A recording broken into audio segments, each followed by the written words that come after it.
मुलांनो, आज आपण पाठातील शेवटचा पाठ पाहणार आहोत आणि शेवटचा पाठ आहे विश्वकोश स्थूल वाचन. याची ओळख किंवा याचा पूर्वपरिचयाचा पाठ जो आहे तुम्ही नक्कीच 8वीमध्ये अभ्यासला असेल. आणि विश्वकोश कशाला म्हणतात, विश्वकोशाची गरज का निर्माण झाली, विश्वकोशाचे महत्त्व काय आहे हे आपण, किंवा विश्वकोश कशाला म्हणतात. विश्वकोश का अगर सीधी भाषा में अगर हम अर्थ देखेंगे तो विश्वकोश यानी डिक्शनरीज. विश्वकोशाचा अर्थ काय आहे, डिक्शनरीज. तर शब्दकोश किंवा विश्वकोश म्हणजे ज्यामध्ये आपल्याला विविध प्रकारची माहिती जी आहे. डिक्शनरीमध्ये आपण विविध शब्दांची अर्थ, जर आपल्याला एखाद्या शब्दाचा अर्थ जर नाही आला तर त्या शब्दाचा अर्थ जो आहे तो आपण कशामध्ये शोधतो, डिक्शनरीमध्ये शोधतो आणि आपल्या मनाची उत्सुकता दूर करतो, क्योंकि हमारे मन में जिज्ञासा जो है वो निर्माण होती है की या शब्दाचा अर्थ काय असेल. तर विश्वकोशामध्ये शब्दांच्या बरोबरच विविध प्रकारची माहितीसुद्धा विश्वकोशामध्ये समाविष्ट केलेली आहे. आणि त्या विश्वकोशाच्या माध्यमातून आपल्याला विविध शास्त्राची या विविध विषयों की जानकारी जो है हमें प्राप्त होती है. तो चला तर पाहूया अपन स्थूल जैसे कि मैंने बताया था कि 6 मार्क्स के लिए हमें ये आता है. ये सभी प्रश्नों के उत्तर जो है वो हमें याद करने होते हैं. पैसेज इसके ऊपर आता नहीं है, तो इसके लिए इसका मैटर या इसका टॉपिक जो है ये हमें समझना बहुत ही आवश्यक है, ज़रूरी है. कारण की जोपर्यंत आपल्याला विषय समजणार नाही तोपर्यंत आपण लिहू शकणार नाही. चला तर पाहूया या विश्वकोश की पूर्व परिचय का पाठ जो है आपने 8th स्टैंडर्ड में पढ़ा है. उसी के आगे जो है हम देखने वाले हैं कि विश्वकोश कसा तयार झाला, का व कसा तयार झाला आणि वेगवेगळे संदर्भ मिळवण्याची. म्हणजे या पाठामध्ये आपण कोणती गोष्ट पाहणार आहोत, पहिल्यांदा पाहणार आहोत विश्वकोश का व कसा तयार झाला, क्यों तयार हुआ, कैसे तयार हुआ, और साथ ही साथ वेगवेगळे संदर्भ मिळवण्याची आनंददायी प्रक्रिया. भाषा समृद्धि यानी भाषा से या विश्वकोश से हमारे ज्ञान में बढ़त होती है और साथ ही साथ हमारी भाषा भी समृद्ध होती रहती है. तसेच साथ ही साथ मतलब हमारे नॉलेज में जो है, हमारे ज्ञान में जो है हमेशा बढ़ोतरी होती रहती है. क्योंकि जब हम एक शब्द का अर्थ, कभी जब हम डिक्शनरी खोलते हैं देखते तो एक ही शब्द के विभिन्न अर्थ जो है वो हमें ज्ञात होते हैं. तो इसीलिए वेगवेगळे संदर्भ मिळवण्याची आनंददायी प्रक्रिया यहाँ पर क्यों कहा है, क्योंकि एक शब्द के विविध अर्थ जब हम जान लेते हैं या हमें पता चलता है कि हो इस शब्द का अर्थ ये है, तो हमारे मनाला सही में हमें क्या होती है, खुशी होती है. चला तर पाहूया विश्वकोशाची ओळख करून देणारा हा पाठ आहे. ओळख म्हणजे पहचान करवाकर देने वाला ये पाठ है. आपल्या ज्ञानविषयक गरजा आणि व्यावहारिक सोयी यांच्या दृष्टीने सर्व विषय संग्राहक मराठी विश्वकोश अधिक उपयुक्त आहे. आपल्या ज्ञानविषयक गरजा, हमारी ज्ञान की आवश्यकताओं को, और व्यावहारिक सोई यानी हर किसी के ज़रूरत के अनुसार जो है वहाँ पर उपलब्धता के अनुसार जो है सभी विषयों को मिलाकर मराठी विश्वकोश जो है वो बनाया गया है. कोणत्याही शब्दाचे वेगवेगळे संदर्भ विश्वकोशातून मिळू शकतात.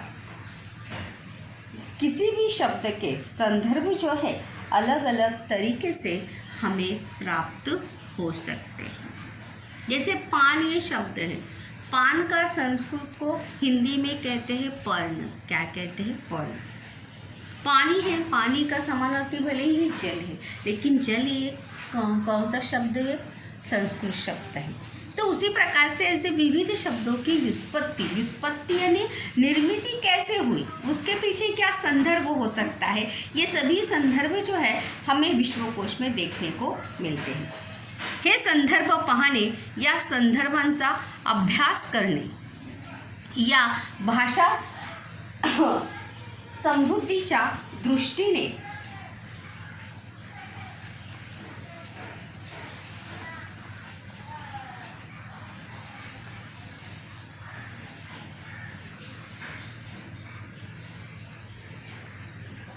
या भाषा समृद्धीच्या दृष्टीने अत्यंत आनंददायी प्रक्रिया आहे. आनंददायी म्हणजे खूप आनंद मिळवून देणारी अशी ही प्रक्रिया आहे. क्योंकि किसी चीज़ के बारे में जब हमें पता चलता है तो जाहिर सी बात है आपल्याला काय होतो, आनंदच होतो.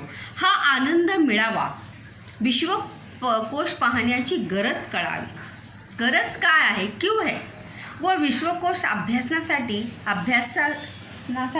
सवय लागावी या हेतूने स्थूल वाचन विभागात समावेश असलेला हा पाठ खूप महत्त्वाचा आहे. क्योंकि बच्चों को जो है किसी भी चीज़ के प्रति जिज्ञासा जो है वो निर्माण होनी चाहिए. जैसे हम कहते हैं आवश्यकता आविष्कार की जननी है, उसी प्रकार से अगर आपके मन में जिज्ञासा निर्माण नहीं हुई तब आप आगे कुछ भी कर सकते नहीं. इसीलिए जिज्ञासा किसी भी चीज़ की, ये कैसे हो सकता है, ये क्यों नहीं मुझे आता है, ये जो है जिज्ञासा, न आने की भी जिज्ञासा होनी चाहिए. क्योंकि न आने की जिज्ञासा होगी तभी तो आएगा.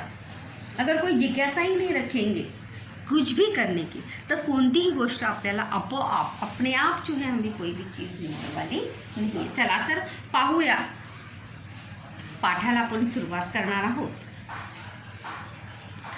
तुमच्या शाळेच्या अथवा तुमच्या गावातील सार्वजनिक ग्रंथालयात तुम्ही गेलात तर अनेक जाड मोठी पुस्तके असलेलं काचेचं कपाट तुमचं लक्ष वेधून घेईल.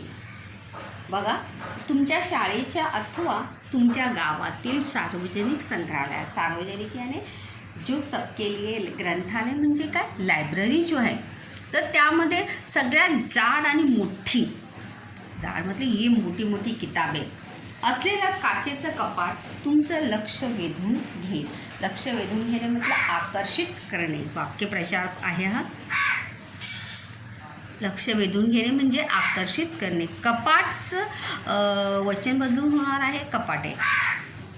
मराठीच्या विविध साहित्य संपदेसोबत मराठी विश्वकोश, मराठी व्युत्पत्तिकोश, मराठी चरित्रकोश, मराठी शब्दकोश असलेली ही ग्रंथसंपदा हा प्रत्येक वाचनालयाचा मानबिंदू.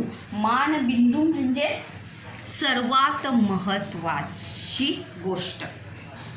जैसे हम कहते हैं ना कि बड़े ही शान से, मतलब अगर ये चीज़ नहीं है तो वो कंप्लीट नहीं हो सकता. तो उसी प्रकार से किसी भी ग्रंथालय में या मराठी साहित्य में इन चारों को बड़ा ही महत्व है.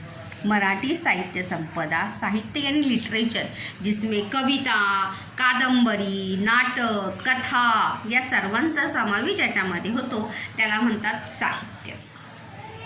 तर याच्यामध्ये मराठी चरित्रकोश, मराठी व्युत्पत्तिकोश, व्युत्पत्ती म्हणजे निर्मिती, मराठी चरित्रकोश, चरित्र म्हणजे एखाद्या व्यक्तीविषयी ज्यामध्ये माहिती असते, मग ते पेशवा असेल, शिवाजी महाराज असेल, विविध प्रकारचे जे चरित्र म्हणजे जे महान व्यक्ती होऊन गेले त्यांच्याविषयी जो कोश निर्माण झालेले आहे, जे पुस्तक निर्माण झालेलं आहे त्याला म्हटलेलं आहे चरित्रकोश.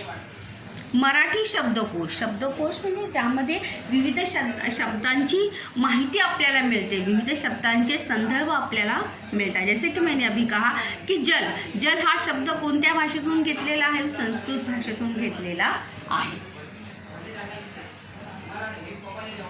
असलेली ग्रंथसंपदा हा प्रत्येक वाचनालयाचा मानबिंदू. मानबिंदू म्हणजे सर्वात महत्त्वाचं मानाचं स्थान. देखिए उद्गारवाचक चिन्ह आया है, एकेरी अवतरण चिन्ह या ठिकाणी आलेलं आहे. या पाठात आपण मराठी विश्वकोशाचा परिचय करून घेणार आहोत. और इस पाठ में हम मराठी विश्वकोश का परिचय म्हणजे ओळख करून घेणार आहोत. मानव्य विद्या, मानव्य विद्या,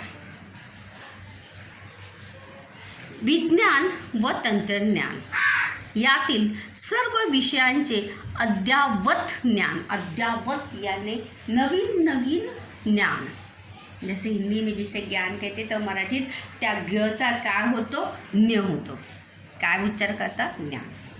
अद्ययावत यानी जिसे हम इंग्लिश में कहते अपडेट, जैसे हमारा मोबाइल में हमेशा सॉफ्टवेयर जो है वो अपडेट मांगता है, क्योंकि नए नए चीज़ें जो है उसमें ऐड होती जाती है, तो हम अपना कंप्यूटर का सॉफ्टवेयर, मोबाइल का सॉफ्टवेयर जो है वो अपडेट करते हैं, दैट इज कॉल्ड अद्ययावत।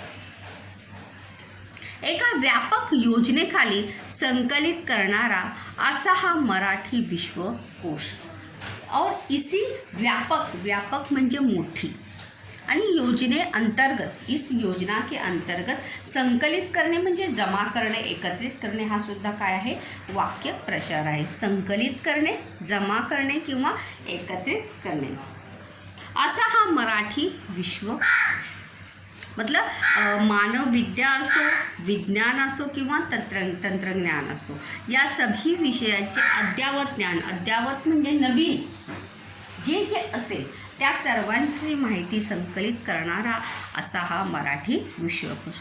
कोणताही एक महत्त्वाचा विषय अन्य अनेक विषयांशी संलग्न असतो, संलग्न म्हणजे जोडलेला असतो, उसका संदर्भ जो है, किसी भी एक विषय का संदर्भ दूसरे विषयों के साथ हमें देखने को मिलता है। अगर हम देखेंगे तो यही विश्वकोश, चरित्र कोश, शब्दकोश जो है हमें आगे चल के हिस्ट्री में भी ये आपको देखने को मिलेंगे, क्योंकि एक ऐतिहासिक साहित्य के तौर पर, एक ऐतिहासिक लिखित साहित्य के तौर पर चरित्र कोश और शब्दकोश या विश्वकोश का विश्वकोश जो है बहुत ही प्रभावी ऐसा साधन देखने को हमें मिलता है। तर विषयांशी संलग्न असतो म्हणजे जोडलेला असतो। अशा अनेक विषयांची एकत्र माहिती मिळाली तर तो विषय नीट समजून घेता येतो, और ऐसे बहुत सारे विषयों की जानकारी अगर हमें एकत्रित मिलती है।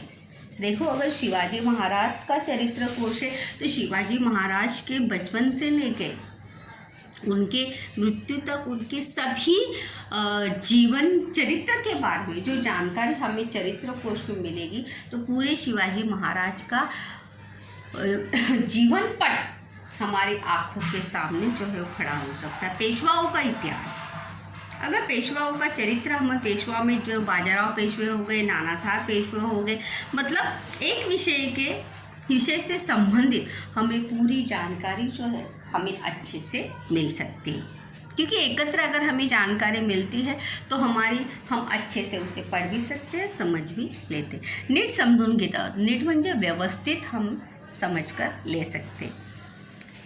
एखाद्या मुख्य विषयातून अनेक उपविषय निर्माण होतात। एक मुख्य विषय से दूसरे सब टॉपिक जो उपविषय म्हणजे काय, सब टॉपिक्स, छोटे छोटे विषय जो है वो क्या होते हैं, निर्माण होते हैं। यहाँ पर देखो उदाहरण भी दिया है लेखक ने।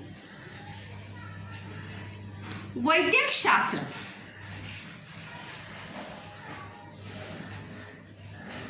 मेडिसिन जिसे कहते हैं, वैद्यक शास्त्र जिसे मेडिकल कहते हैं, क्या कहते हैं, मेडिकल। त्या वैद्यक शास्त्रामध्ये एवढे विषय, इतने सारे विषय हैं।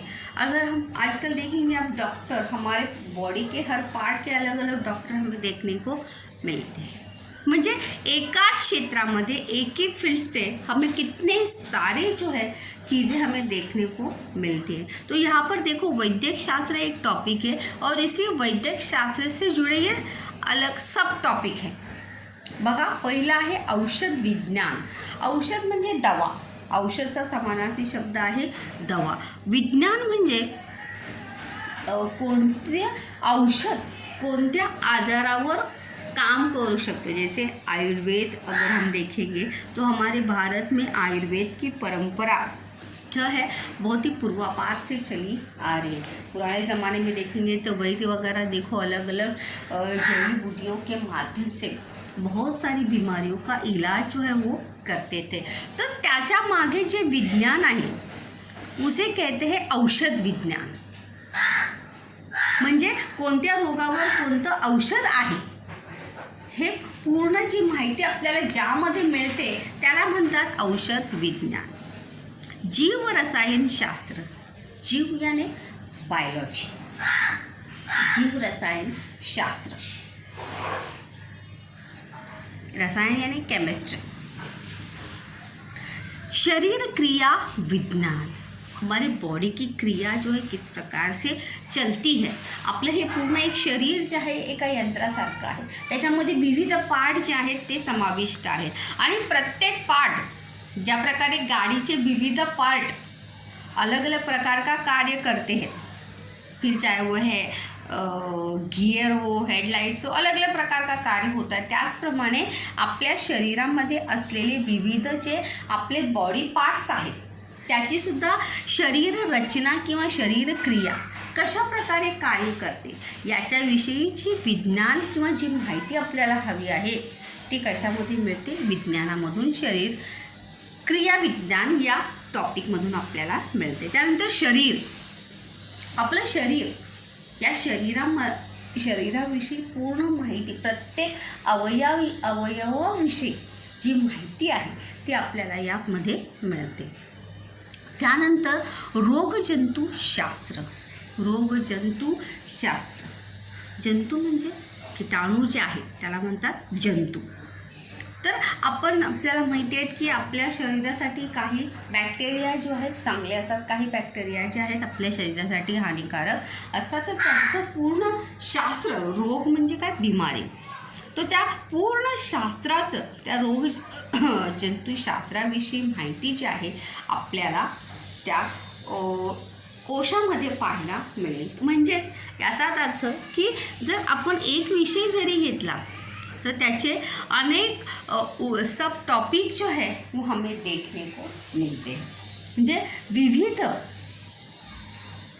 सब टॉपिक हमें देखने को वहाँ पर मिल सकते हैं।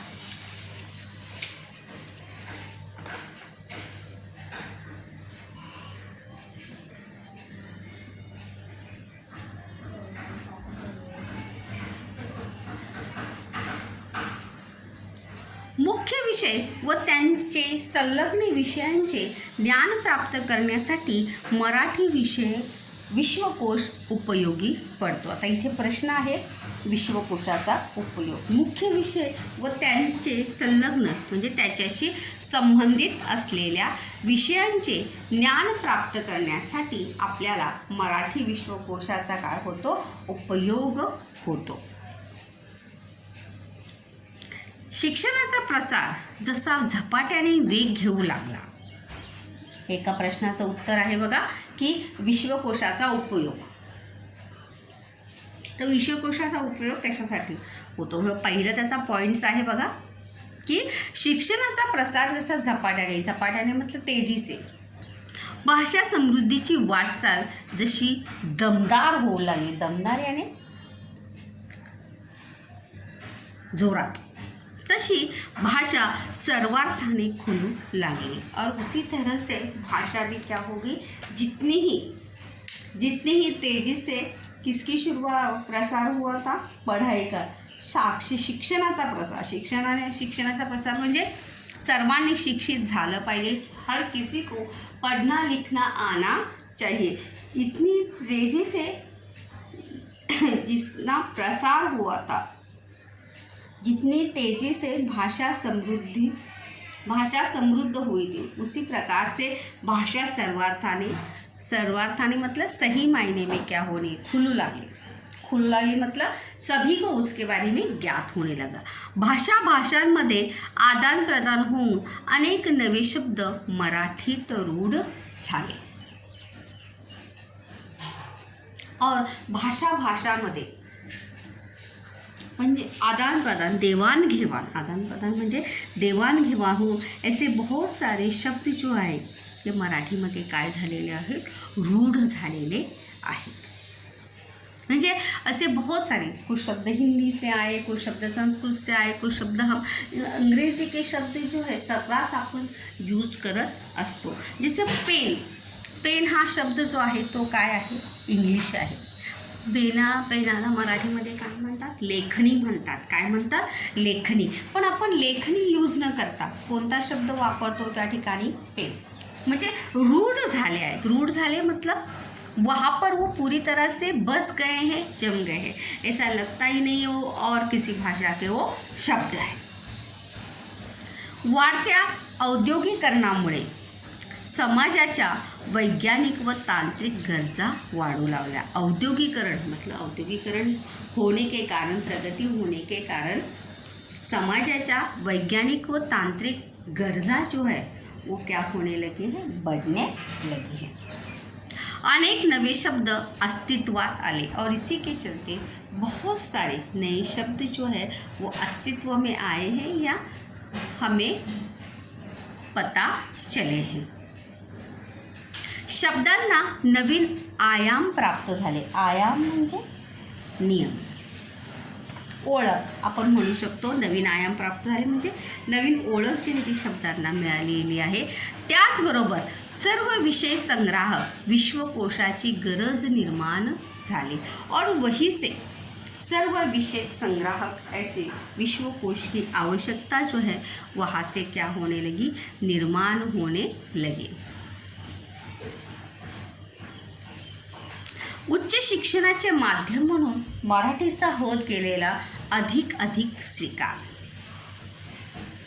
शिक्षण संस्थातून उत्तरोत्तर कमी होत गेलेला इंग्रजी भाषेचा वापर. यहाँ पर बताया गया है की कशा प्रकारे उच्च शिक्षणाचे म्हणजे जर आपल्याला ज्ञान प्राप्त करायचं असेल तो हमारी मातृभाषा से कोई दूसरी भाषा जो है वो हो सकती नहीं कि जिससे हमें समृद्ध और अच्छा ज्ञान प्राप्त हो सकता है. और इसीलिए शिक्षण संस्थाओं में से अगर हम देखेंगे उत्तरोत्तर कमी होत गेलेला इंग्रजी भाषेचा वापर.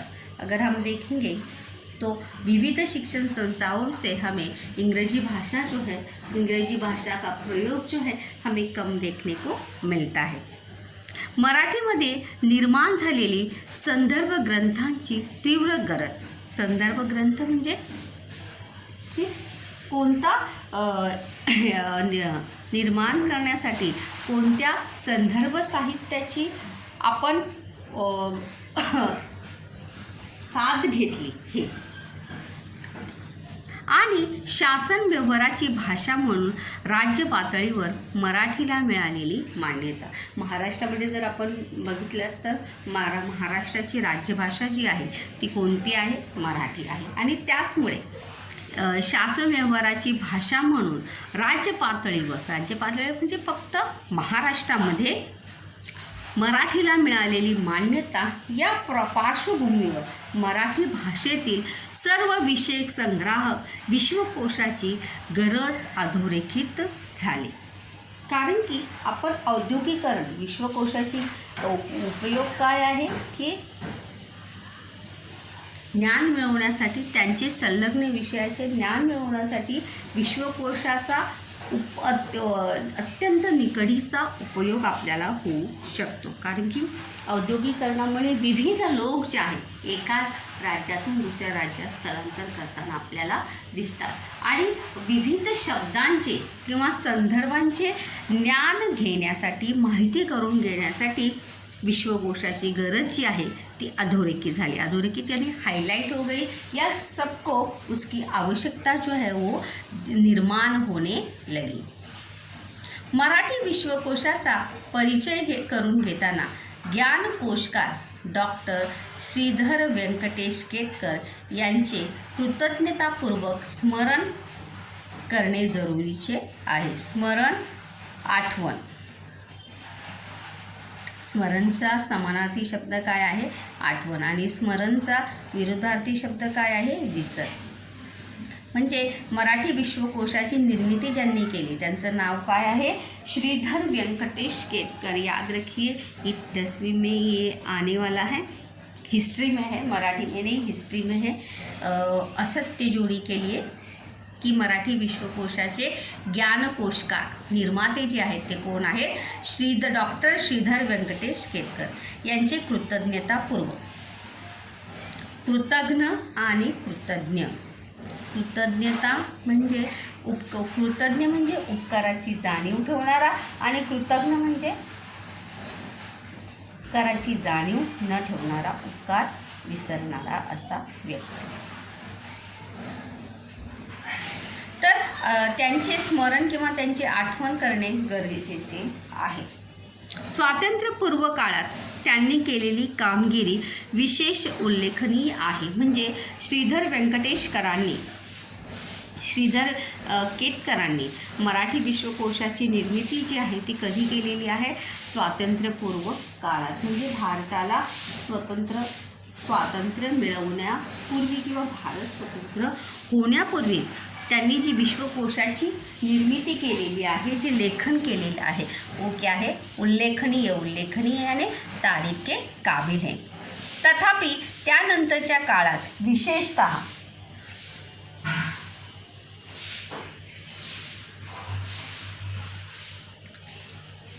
विशेषतः स्वातंत्र्योत्तर काळात ज्ञान विकासाच्या क्षेत्राच्या ज्या वेगाने विकास झाला, हा विकास लक्षात घेऊन विद्यमान ज्ञान क्षेत्रांचा सर्वांगीण परिचय करून देणारा मराठी विश्वकोश हा आश्वासक प्रयत्न आहे. आणि त्यानंतरच्या काळात म्हणजे स्वातंत्र्योत्तर म्हणजे स्वातंत्र्य मिळाल्यानंतर ज्ञान विकासाच्या क्षेत्रात ज्या वेगाने विकास झाला, मतलब स्वतंत्रता प्राप्ति के बाद जिस प्रकार से या जिस तरह से हमारे देश ने औद्योगिक प्रगति की, उस औद्योगिक प्रगति या उस औद्योगिक विकास को देखते हुए विद्यमान ज्ञान क्षेत्रांचा सर्वांगीण परिचय, मतलब उस सभी क्षेत्रों के बारे में जानकारी देने वाला, परिचय कराकर देने वाला मराठी विश्वकोश हा एक आश्वासक प्रयत्न आहे. आश्वासक प्रयत्न आहे म्हणजे सर्वांना एकत्रित त्यामध्ये विविध क्षेत्रांची माहिती जी आहे नक्कीच मिळू शकते, याची माहिती जी आहे आपल्याला त्या ठिकाणी पाहायला मिळते.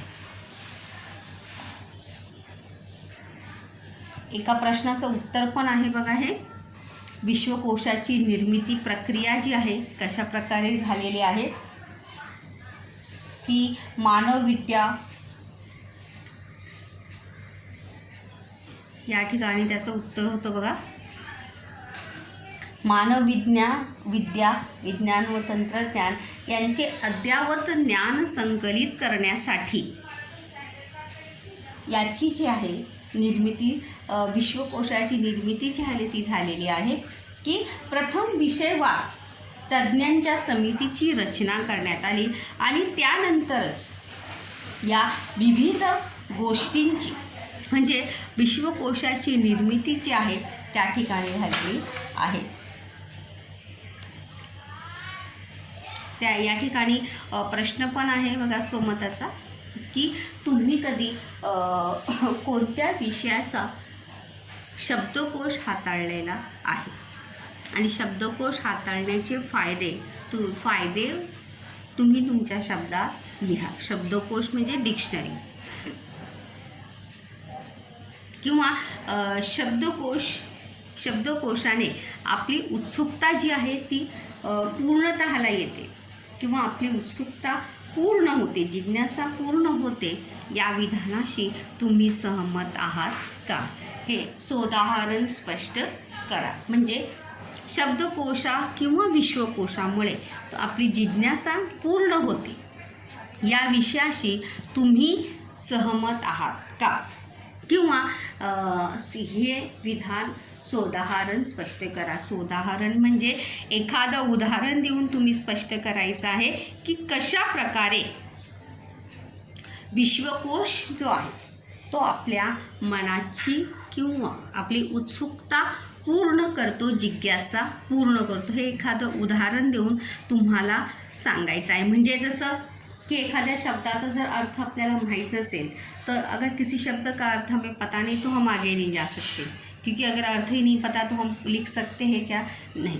तो अगर शब्दकोश में, डिक्शनरीज में अगर हमें उस शब्द का अर्थ मालूम होता है और उस अर्थ प्राप्त होने के कारण अगर हम बहुत अच्छे से लिख सकते हैं, लिख पाते हैं, हमें शाबाशी मिलती है, तो वो जो खुशी है त्या खुशीमुळे, त्या आनंदामुळे आपली जिज्ञासा तर दूर होते, पण त्याचबरोबर हमें शब्दकोश से जो ज्ञान मिलता है वो भी बड़ा ही महत्वपूर्ण है।